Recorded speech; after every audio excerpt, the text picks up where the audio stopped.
Hi, this is Neha. Please subscribe Chandika World. Hi, this is Neha. Please subscribe Chandika World.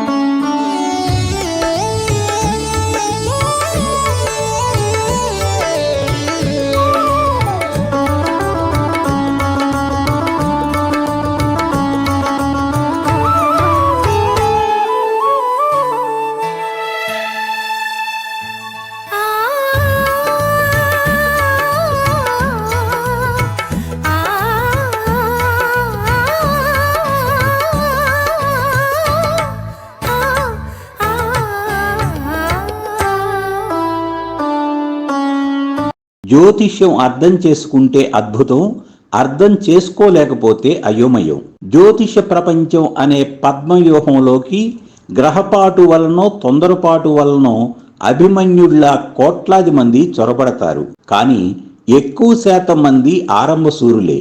అర్థం చేసుకునే ఓర్పు నేర్పులతో కూడిన అధ్యయన శ్రమ చేయలేక శారీరక మానసిక బలహీనులు అనేక మంది మౌనంగా స్వచ్ఛంద విరమణ చేస్తారు. ఒక జీవితకాలం జ్యోతిష్యం ప్రేమతో అధ్యయనం చేస్తే అనేక లోకాలు ఎవరికి వారు తమ సూక్ష్మ శరీరంతో దర్శించవచ్చును. ప్రేమ అనే పదం ఎందుకు ఉపయోగించానంటే, ప్రేమ ఉన్నవారే తగినంత శ్రద్ధ ఆసక్తి కనబరచగలరు. ఈ చిన్ని ఉపోద్ఘాతం కూడా నేను చెప్పబోయే విషయం మీద మీకు శ్రద్ధ ఆసక్తి కలిగించటానికేనని మీరు గమనించాలి. జ్యోతిష్యం అద్భుతం అని చెప్పదగిన అపురూప విశేషాలలో రవి శుక్రుల కలయిక కూడా ఒకటి. నిజం చెప్పాలంటే గురు శని కలయిక పరిణితికి పరాకాష్ట అనుకుంటే రవి శుక్రుల కలయిక అసామాన్య సృష్టికి అద్దం పడుతుంది. సకల సర్వోత్తమ ఉత్తమాభిరుచులతో కూడిన నిష్కలంక వ్యక్తిత్వ సుమనోహర సంగమమే రవి శుక్రుల కలయిక. అదెలాగో ఇప్పుడు పరిపరి విధాలుగా పరిశీలిద్దాం. మీరు అర్థం చేసుకోవాలే గాని వీడియో ప్రారంభంలోనే దృశ్య శ్రవణ రూపంలో రవి శుక్రులను సూచనప్రాయంగా ఆవిష్కరించడం జరిగింది. ఆత్మవిశ్వాసం, అభిజాత్యం, టీవీ కలగలిపిన అట్టహాసంతో కూడిన రాజసం ఉట్టిపడుతున్న రారాజును రవికి ప్రతీకగా మరియు సుకుమార లావణ్యాలు రంగరించిన సౌందర్యవతుల సామూహిక అభినయ గానామృతం శుక్రుని ప్రతీకగా చూపించాను. శౌర్య ధైర్య సాహస పరాక్రమాలు శాసించే ధోరణి, ఆత్మవిశ్వాసం, గుండె నిబ్బరం, మరెన్నో ఉన్నత గుణాలతో కూడిన ప్రత్యేక అస్తిత్వం గలవాడు రవిగా పిలువబడే సూర్యుడు. అయితే ఇంతటి శౌర్య ప్రతాపాలుండి కూడా ధార్మికత చూపించగల విచక్షణ జ్ఞానం కలవాడు సూర్యుడు. సమస్త జీవరాశులకు ప్రాణప్రదాత, పోషకుడు, రక్షకుడు అన్ని భానుడే. శ్రీ మహావిష్ణువుకు ప్రతీక. గ్రహములకే రాజు, స్వయం ప్రకాశకుడు అన్ని సూర్యుడే. అందువలనే సూర్యగ్రహ ప్రభావ జాతకులు స్వయం ప్రతిభ కలిగి స్వతంత్ర వృత్తులను చేపడుతుంటారు. వారి వారి జాతకాలలో గల ఇతర గ్రహ ప్రభావ రీత్యా జీవన శైలి స్థాయిలలో వ్యత్యాసాలు ఉన్నప్పటికీ వీరందరిలో గల ఏకైక సారూప్యత స్వతంత్రత. సహజ రాశి చక్రంలో పంచమ భావమైన సింహరాశికి అధిపతి సూర్యుడు. ప్రవర్తన న్యాయబద్ధంగా ధర్మసమ్మతంగా ఉంటుంది. స్వశక్తితో అంచెలంచెలుగా అభివృద్ధి సాధించెదరు. జనసహకారం ఎక్కువ. సూర్యుడు గ్రహరాజుగా ఉన్న తేజస్సుతో కూడిన ఆకర్షణ వలన అందరూ భయభక్తులతో లొంగి ఉంటారు. రాహుగ్రహ ప్రభావ జాతకులు మాత్రం లొంగినట్లు నటిస్తారు. అంతే తేడా. కీర్తి ప్రతిష్టలు, అన్యాయాన్ని సహించలేకపోవటం, అందరినీ అన్ని పరిస్థితులను సరిచేయాలనే శూరత్వం, ఆకస్మిక కోపం సూర్యకారకత్వాలు. ఇంకా ఇతరుల ఎడ జాలి. సూర్యుడు ప్రభువు కావున అందరి యోగక్షేమాలు పట్టించుకోవటం ఉంటుంది. పట్టుదల, ఆత్మాభిమానం వీరికి రెండు కళ్ళు. శారీరక మానసిక శ్రమలకు ఓర్చుకునే తత్వం ఉంటుంది. సంయమనం, సమన్యాయం ఎంతటి కోపంలోనైనా పాటిస్తారు. నిరంతర కృషి, పట్టుదల, సమర్థత, నిబ్బరం, శీఘ్ర స్వయం నిర్ణయ శక్తి లాంటి అద్వితీయ గుణాలు సూర్యునిలో ఉన్నాయి. పంచమ భావం పూర్వపుణ్యస్థానం విద్యాబుద్ధులకు, సృజనాత్మకతకు, ఉపాసనకు కారకత్వం వహిస్తుంది. సూర్యునిలో ఇవన్నీ ఉన్నాయి. ఇక శుక్రుని విషయం పరిశీలించితే ప్రేమకు, అనుబంధాలకు, ఆత్మీయతకు, కళలకు, సృజనాత్మకతకు, సౌమ్యతకు, సౌకుమార్యానికి, సంగీత నాట్యాలకు, సరసానికి, శృంగారానికి, వివాహానికి, సమస్త విద్యలకు కారకుడు.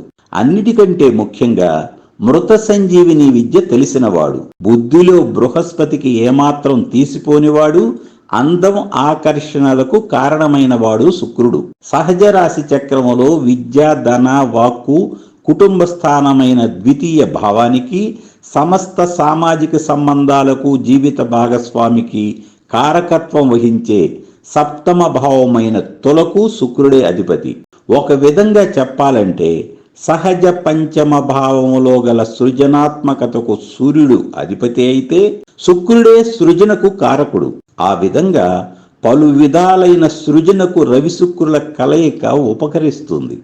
రవి శుక్రుల కలయిక కేంద్ర కోణాధిపతుల కలయిక. ఇది నిస్సందేహంగా ఒక రాజయోగం. ఈ కలయిక గల జాతకులు ఉన్నతమైన అభిరుచి కలిగి ఉంటారు. ధరించే వస్త్రాలు, ఆభరణాలు, ఉండే పరిసరాలు, ఇల్లు, వాహనం, విద్య, వస్తువులు అన్నీ ఉన్నతంగా, వైభోగంగా ఉంటాయి. పంచమ సప్తమాల కలయికలో విశ్వమానవ ప్రేమ ఉంది.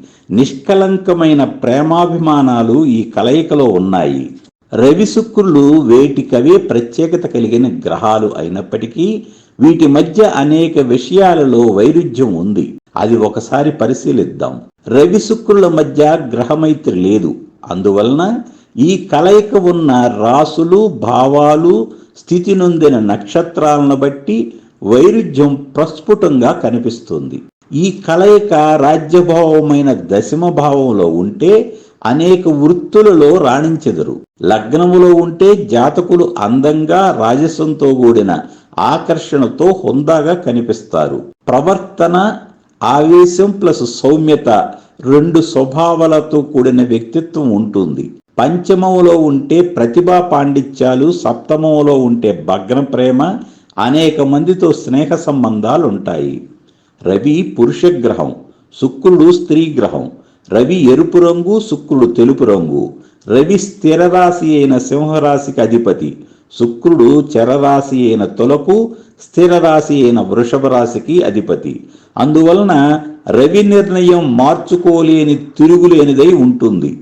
శుక్రుడి నిర్ణయం కాస్త ఫ్లెక్సిబుల్గా, మార్చుకోవటానికి అనువుగా ఉంటుంది. ముఖ్యంగా ప్రేమ, శృంగారం అని కాదు గాని స్త్రీల పట్ల ప్రత్యేక గౌరవం, ఆదరణ ఉంటాయి.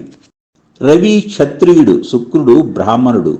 అందువలన ఈ కలయిక ఉన్నవారు ధీరోదాత్తులుగా, ధీరలలితులుగా వ్యవహరిస్తారు. శౌర్య సాత్వికతల దూకుడు నిదానాల సంగమం రవి శుక్రుల కలయిక అని చెప్పాలి. రవి రజోగుణం, శుక్రుడు సత్వగుణం. రవి అగ్నితత్వం, శుక్రుడు జలతత్వం. శుక్రుడు నైసర్గిక శుభగ్రహం, రవి నైసర్గిక పాపగ్రహం. రవి ఆత్మకారకుడు, శుక్రుడు కళత్ర, సంగీత, సంతోష, వాహన, సుఖ సౌఖ్యాలకు కారకుడు. రవి రాజు, శుక్రుడు సమర్థుడైన మంత్రి. ఈ కారణంగా నేనే రాజు, నేనే మంత్రిగా, మరి ఒకరి సలహా సంప్రదింపులు అవసరం లేని విశిష్ట పరిపాలకులుగా, వ్యాపారవేత్తలుగా, కళాకారులుగా, సృజనశీలులుగా, ధర్మపరులుగా, విద్యా పాండిత్యాలతో కూడిన సహజ ప్రతిభావంతులుగా రాణించెదరు. పగలు జన్మించిన వారికి రవి పితృకారకుడుగా, శుక్రుడు మాతృకారకుడుగా చెప్పబడి ఉంది. రాత్రి జన్మించిన వారికి శని పితృకారకుడు, చంద్రుడు మాతృకారకుడుగా పలువురు పండితుల ఏకాభిప్రాయం. ఏది ఏమైనప్పటికీ రవి శుక్రుల కలయికలో తల్లిదండ్రులను అర్థం చేసుకుని ఆ పాత్రలను సముచితంగా గౌరవించే తత్వం ఉంటుంది. రవి శుక్రుల కలయిక ఏకత్వంలో భిన్నత్వం, భిన్నత్వంలో ఏకత్వం ప్రదర్శింపగల ఒక అపురూప కలయిక. రవి బుధ శుక్రులు ఒక్కొక్క రాశిలో 30 రోజులు సంచరిస్తారు. ఈ 3 గ్రహాలు ఒకదానికొకటి సమీపంలో 60 డిగ్రీల లోపు సంచరిస్తుంటాయి. ఈ కారణంగా రవి శుక్రుల కలయిక అనేక జాతకాలలో దర్శనమిస్తుంది. అయితే జన్మలగ్న రీత్యా వివిధ భావాలలో ఈ కలయిక ఏర్పడవచ్చును. అందువలన రవి శుక్రుల కలయిక అన్నింటినీ ఒకే విధంగా చూడలేము. అదెలాగో ఇప్పుడు వరుసవారీగా పరిశీలిద్దాం. మేషరాశిలో ఈ కలయిక మిశ్రమ ఫలితాలను ఇవ్వగలదు. ఇది రవికి ఉచ్చక్షేత్రమైనప్పటికీ శుక్రునికి కుజుడు మిత్రులు కాదు, కేవలం సముడైనందున ఇక్కడ ఈ కలయికలో రవి ప్రభావమే అధికం. వృషభం శుక్రునికి స్వక్షేత్రం, రవికి వృషభం శత్రుక్షేత్రమే. అందువలన ఇక్కడ శుక్రుని ప్రభావం ఎక్కువ. మిథునం రవి శుక్రుల కలయికకు ఉత్తమం. ఇది రవి శుక్రులు ఇరువురికి మిత్రక్షేత్రం. పైగా వాయుతత్వ రాశి అయిన మిథునంలో రవి శుక్ర శక్తులు విజృంభించి అద్భుత ఫలితాలు ఇవ్వటానికి తోడ్పడుతుంది. కర్కాటకం జలరాశి కావున అగ్నితత్వ గ్రహమైన సూర్యునికు ఇది ప్రతికూలం. రాజసం ఎంత చూపించినా పరిస్థితులు అనుకూలంగా ఉండవు. శుక్రునికి కర్కాటకం శత్రుక్షేత్రం కావున రవి శుక్రుల కలయిక ఇక్కడ గొప్పగా రాణించదు. సింహం రవికి స్వక్షేత్రం మరియు శుక్రునికి శత్రుక్షేత్రం. రవి ప్రాబల్యం ఎక్కువ. కన్యారాశి రవి శుక్రులకు మిత్రక్షేత్రమైనప్పటికీ శుక్రునికి నీచస్థానం. తుల శుక్రునికి స్వక్షేత్రం, సూర్యునికి నీచస్థానం. వృశ్చికం శుక్రునికి సమరాశి, సూర్యునికి మిత్రక్షేత్రమైనప్పటికీ జలరాశి. ధనస్సు రవికి అనుకూలం, శుక్రునికి ప్రతికూలం. మకర కుంభాలు శుక్రునికి మిత్రక్షేత్రాలైనప్పటికీ రవికి శత్రుక్షేత్రాలు. మీనం శుక్రునికి ఉచ్చ అయినప్పటికీ శత్రుక్షేత్రం, రవికి మిత్రక్షేత్రం అయినప్పటికీ జలతత్వం. మొత్తం మీద రవి శుక్రుల కలయిక మిథునములో ఉత్తమం, మేషములో మధ్యమం అని చెప్పాలి.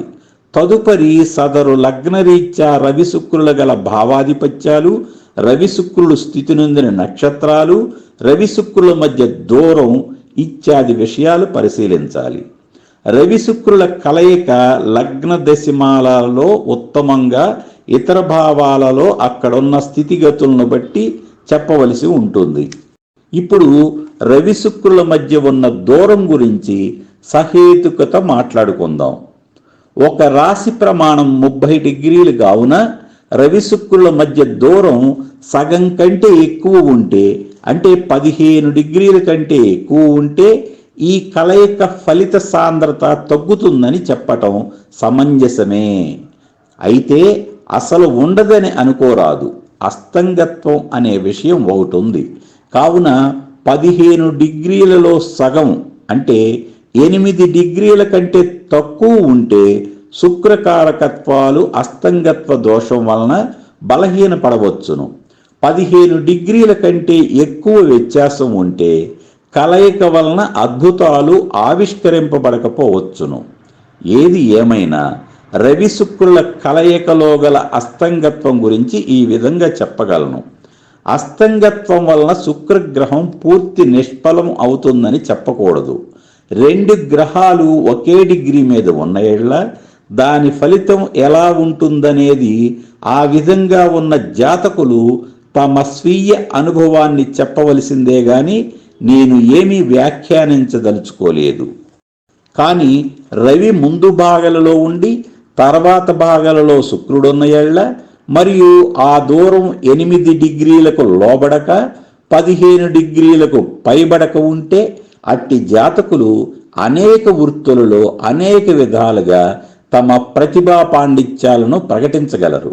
కళాకారులుగా, గాయకులుగా, నటులుగా, డబ్బింగ్ కళాకారులుగా, దర్శకులుగా, కంపెనీ యజమానులుగా, పరిపాలకులుగా, వ్యాపారవేత్తలుగా, రచయితలుగా, ఉపన్యాసకులుగా, ఫైనాన్సర్స్గా, బ్యాంకర్స్గా, సంస్కర్తలుగా, సృజనాత్మకులుగా, ఉపాధ్యాయులుగా, ప్రబోధకులుగా, జ్యోతిష్కులుగా, ప్రవచనకర్తలుగా, హీలర్స్గా, ట్రైనర్స్గా, ఒక్కటేమిటి అన్నిటి యందు ప్రవేశించి తమ ప్రత్యేకత చాటుకుంటారు. బహుముఖ ప్రజ్ఞ అనేది రవి శుక్రుల కలయిక ప్రత్యేకం అని చెప్పవచ్చును. విద్య, వైద్య, రాజకీయ, సినిమా, వ్యాపార, మీడియా, జ్యోతిష్య రంగాలన్నింటిలో వీరికి పట్టు ఉంటుంది. ప్రముఖులుగా, పరోపకారులుగా, సంఘ సంస్కర్తలుగా రాణించి కీర్తి ప్రతిష్టలను ఆర్జించగలరు. ఒకవేళ శుక్రుడే ముందు భాగాలలో ఉండి రవి తర్వాత భాగాలలో ఉన్న ఎడల ముంచుకుపోయిందేమీ లేదు. కోపాగ్ని చల్లారుతుంది. సత్వగుణం, సౌమ్యత జాతకుల్లో రాజ్యమేల్తాయి. ఫలితంగా మీకు భారతం తెలిస్తే విరాట్ రాజులా ఉంటారని చెప్పాలి. ఏది ఏమైనా రవి శుక్రుల కలయిక యోగదాయకం.